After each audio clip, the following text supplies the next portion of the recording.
ಈಗ ಆಲ್ರೆಡಿ ಬೆಲೆ ಏರಿಕೆಯಿಂದ ತತ್ತರಿಸಿ ಹೋಗಿರುವಂಥ ರಾಜ್ಯದ ಜನರಿಗೆ ಮತ್ತೊಂದು ಬೆಲೆ ಏರಿಕೆಯ ಬರೆ ಬೀಳಲಿದೆ. ರಾಜ್ಯದಲ್ಲಿ ಸರ್ಕಾರಿ ಬಸ್ಗಳ ಟಿಕೆಟ್ ದರ ಏರಿಕೆ ಬಹುತೇಕ ಫಿಕ್ಸ್ ಅಂತ ಗೊತ್ತಾಗ್ತಾ ಇದೆ. ಸಾರ್ವಜನಿಕರಿಗೆ ಮತ್ತೊಂದು ಬೆಲೆ ಏರಿಕೆಯ ಬರೆ. ರಾಜ್ಯದಲ್ಲಿ ಸರ್ಕಾರಿ ಬಸ್ಗಳ ಟಿಕೆಟ್ ದರ ಏರಿಕೆ ಫಿಕ್ಸ್. ಕೆಎಸ್ಆರ್ಟಿಸಿ, ಬಿಎಂಟಿಸಿ ಸೇರಿದಂತೆ 4 ಸಾರಿಗೆ ನಿಗಮಗಳ ಟಿಕೆಟ್ ದರ ಏರಿಕೆಯಾಗೋದು ಬಹುತೇಕ ಕನ್ಫರ್ಮ್. ಟಿಕೆಟ್ ದರ ಏರಿಕೆಗೆ ಸಮಿತಿಯನ್ನು ರಚನೆ ಮಾಡಲಿದೆ ರಾಜ್ಯ ಸರ್ಕಾರ. ಟಿಕೆಟ್ ದರ ಎಷ್ಟು ಏರಿಕೆ ಮಾಡಬೇಕು ಅನ್ನೋದ್ರ ಬಗ್ಗೆ ಅಧ್ಯಯನ ಮಾಡಲಿಕ್ಕೆ ಒಂದು ಸಮಿತಿ ರಚನೆಯಾಗಿದೆ. ಅಧ್ಯಯನ ನಡೆಸಿ 15 ದಿನದ ಒಳಗೆ ವರದಿಯನ್ನು ನೀಡಲಿಕ್ಕೆ ಸೂಚನೆಯನ್ನು ನೀಡಲಾಗಿದೆ. ಸಮಿತಿ ಶಿಫಾರಸ್ಸಿನಂತೆ ಟಿಕೆಟ್ ದರ ಏರಿಕೆಯನ್ನು ಸರ್ಕಾರ ಮಾಡುತ್ತೆ. ಫ್ರೀಯಾಗಿ ಓಡಾಡೋರಿಗೇನು ಸಮಸ್ಯೆ ಇಲ್ಲ ಬಿಡಿ, ಹೆಣ್ಮಕ್ಳಿಗೆ ಅವರು ಶಕ್ತಿ ಯೋಜನೆ ಅಡಿಯಲ್ಲಿ ಬಹಳ ಫ್ರೀಯಾಗಿ ಓಡಾಡ್ತಾರೆ, ಏನು ತೊಂದರೆ ಏನಿಲ್ಲ. ಪುರುಷ ಪ್ರಯಾಣಿಕರಿಗಿರೋದು ಸಮಸ್ಯೆ, ಅವರಿಗೆ ದುಡ್ಡು ಕೊಟ್ಟು ಹೋಗಬೇಕು ಅಂತ ಟಿಕೆಟ್ ದರ ಏರಿಕೆ ಮಾಡಲೇಬೇಕು ಅಂತ ಸಾರಿಗೆ ಇಲಾಖೆ ರಾಜ್ಯ ಸರ್ಕಾರಕ್ಕೆ ಪ್ರಸ್ತಾವನೆಯನ್ನು ಇಟ್ಟಿದೆ. ಡೀಸೆಲ್ ದರ ಜಾಸ್ತಿ ಆಗಿದೆ, ಸಿಬ್ಬಂದಿಗಳ ಸಂಬಳ ಜಾಸ್ತಿ ಆಗೋಗಿದೆ, ಬಸ್ಗಳ ನಿರ್ವಹಣೆ ವೆಚ್ಚವೂ ಜಾಸ್ತಿ ಆಗೋಗಿದೆ, ಹಲವು ಖರ್ಚಾಗ್ತಾ ಇದೆ. ಸೊ ಹೀಗಾಗಿ ಟಿಕೆಟ್ ದರ ಏರಿಕೆ ಮಾಡಲೇಬೇಕು, ಇಲ್ಲಾಂದರೆ ಸಾರಿಗೆ ನಿಗಮಗಳು ನಷ್ಟವನ್ನು ಅನುಭವಿಸ್ತವೆ ಅಂತ ಸರ್ಕಾರದ ಗಮನಕ್ಕೆ ತರುವ ಪ್ರಯತ್ನವನ್ನು ಮಾಡಿದ್ದಾವೆ. ಈಗಾಗಲೇ ಆರ್ಥಿಕ ಸಂಕಷ್ಟಕ್ಕೆ ಸಾರಿಗೆ ನಿಗಮಗಳು ಸಿಲುಕಾಕೊಂಡಿವೆ. ದರ ಏರಿಕೆ ಮಾಡದೇ ಇದ್ದರೆ ಬೇರೆ ದಾರಿನೇ ಇಲ್ಲ, ಸರ್ಕಾರ ಆರ್ಥಿಕವಾಗಿ ಸಹಾಯ ಮಾಡಬೇಕು. ನೋಡಿ, 2 ಆಪ್ಷನ್ ನಿಮಗೆ.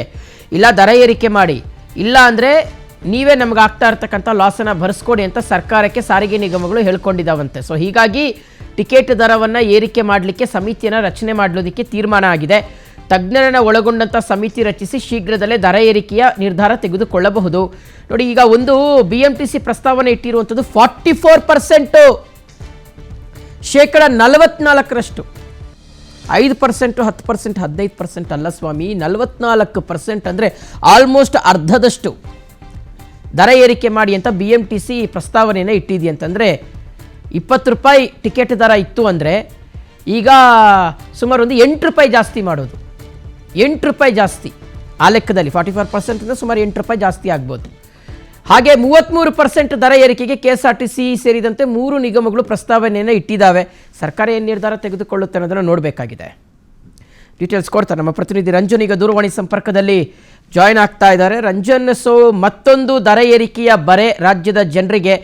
ಮಹಿಳೆಯರಿಗೇನು ಸಮಸ್ಯೆ ಇಲ್ಲ, ಶಕ್ತಿ ಯೋಜನೆಯಲ್ಲಿ ಫ್ರೀಯಾಗಿ ಓಡಾಡ್ತಾರೆ, ಆದರೆ ಪುರುಷ ಪ್ರಯಾಣಿಕರಿಗೆ ಇರ್ತಕ್ಕಂಥದ್ದು ತೊಂದರೆ ಅಂತ. ಯಾವಾಗ ಆಗ್ಬೋದು, ಏನದು ಸಮಿತಿ, ಡೀಟೇಲ್ಸ್ ಕೊಡೋದಾದ್ರೆ Ranjan? Shivashankar, very good morning. ಏನು ಈಗಾಗಲೇ ತಾವು ಹೇಳಿದಂಗೆ ಸುಮಾರು 33% ದರ ಏರಿಕೆಗೆ KSRTC ಸೇರಿ 3 ನಿಗಮಗಳು ಪ್ರಸ್ತಾವನೆಯನ್ನು ಕೊಟ್ಟಿರುವಂತದ್ದು. ಅದರಲ್ಲಿ ಪ್ರಮುಖವಾಗಿ ಬೆಂಗಳೂರಿನ ಮಟ್ಟಿಗೆ ಶೇಕಡ 44ರಷ್ಟು ಟಿಕೆಟ್ ದರವನ್ನು ಏರಿಕೆ ಮಾಡಬೇಕು ಅಂತೇಳಿ BMTC ಕಡೆಯಿಂದ ಪ್ರಸ್ತಾವನೆಯನ್ನು ಕೊಟ್ಟಿರುವಂತದ್ದು. ಈಗಾಗಲೇನು ಸಾರಿಗೆ 4 ಸಾರಿಗೆ ನಿಗಮಗಳು ಆರ್ಥಿಕ ಸಂಕಷ್ಟಕ್ಕೆ ಸಿಲುಕಿದೆ. ಒಂದ್ ಕಡೆಯಿಂದಾಗಿ ಡೀಸೆಲ್ ದರ ಏರಿಕೆ ಆಗ್ತಿದೆ, ಮತ್ತೊಂದ್ ಕಡೆಯಿಂದಾಗಿ ಸಿಬ್ಬಂದಿಗಳ ಸಂಬಳ ಹೆಚ್ಚಳ ಮಾಡಬೇಕು, ಜೊತೆಗೆ ಬಸ್ಗಳ ನಿರ್ವಹಣೆ ಸೇರಿದಂತೆ ಹಲವಾರು ಖರ್ಚು ವೆಚ್ಚ ದುಬಾರಿ ಆಗ್ತಿರುವಂತ ಕಾರಣದಿಂದಾಗಿ ಈಗಾಗಲೇ 4 ಸಾರಿಗೆ ನಿಗಮಗಳು ಸಚಿವರಿಗೆ ಮನವಿಯನ್ನ ಮಾಡ್ಕೊಂಡಿರುವಂತದ್ದು.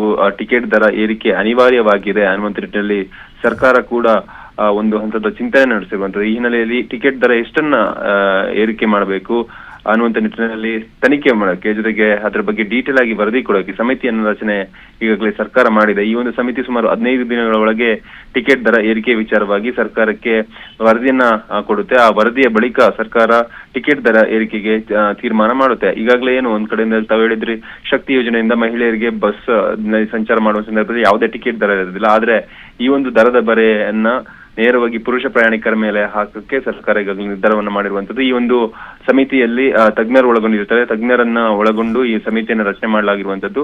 ಈ ಹಿನ್ನೆಲೆಯಲ್ಲಿ ಈ ಸಮಿತಿ ನಿಗದಿತವಾಗಿ ಯಾವ ಹಂತದಲ್ಲಿ ನಾವು ಟಿಕೆಟ್ ದರವನ್ನ ಏರಿಕೆ ಮಾಡಬೇಕು, 4 ನಿಗಮಗಳಲ್ಲಿ ಯಾವ ನಿಗಮ ಅತಿ ಹೆಚ್ಚಾಗಿ ಆರ್ಥಿಕ ಸಂಕಷ್ಟದಲ್ಲಿದೆ ಅನ್ನುವಂತ ನಿಟ್ಟಿನಲ್ಲಿ ಕೂಡ ಸಮಿತಿ ತನಿಖೆಯನ್ನ ಮಾಡಿ ಸರ್ಕಾರಕ್ಕೆ ವರದಿ ಕೊಡುತ್ತೆ. ಅದಾದ ಬಳಿಕ ಈ ಒಂದು ಟಿಕೆಟ್ ದರ ಏರಿಕೆ ಆಗಬಹುದು ಅನ್ನುವಂಥದ್ದು ಕೂಡ ನಿರೀಕ್ಷೆ ಮಾಡಬಹುದು. ಶಿವಶಂಕರ್.